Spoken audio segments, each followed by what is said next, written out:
it's wonderful to think about moving towards things purely from a place of love and joy, and we feel that and we experience that with a child or with a puppy, or when we hear suddenly, music that we love, we feel that these same molecules are liberated into our body and brain, and we feel that positive motivation. But I think and that's beautiful, and that's a wonderful dimension of life. But I think that it's a mistake to assume that that's how it's going to feel to pursue everything. And the other side of this is that when there's fear, where you can also be quite motivated. I think we're so averse to the idea of pursuing things out of fear.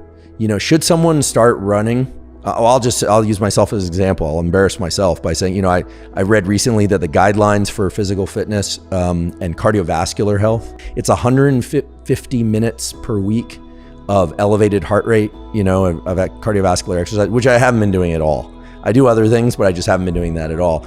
And I always enjoy it once I'm doing it regularly. But basically, I'm doing it out of fear, right? I don't want to die of a heart attack. And if you look at the numbers, if you're not getting 150 minutes a week minimum of cardiovascular exercise, your probability of having a cardiovascular incident goes way up.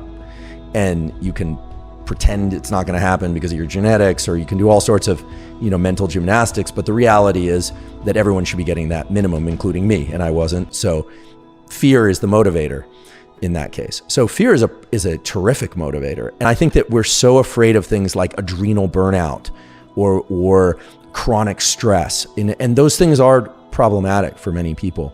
But I think that fear itself is a tremendously powerful lever. And when I say a lever, I mean a chemical lever. This dopamine-epinephrine relationship, the fact that dopamine, this molecule of craving, and epinephrine, this molecule of motivation and agitation, this kind of like stress, the fact that those are such close cousins is never going to be untangled. And so the doing a lot of psychological work to try and just move towards things from a place of love and desire, I think is a terrible mistake.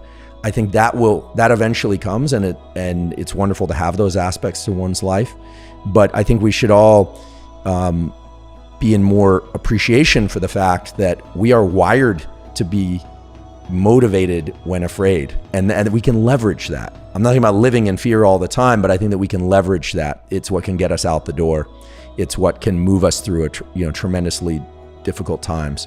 So I guess I'm not out to turn fear into something it's not. It doesn't feel good to turn stress and agitation into something it's not. It's called stress and agitation for a reason, but I don't think that it's poison.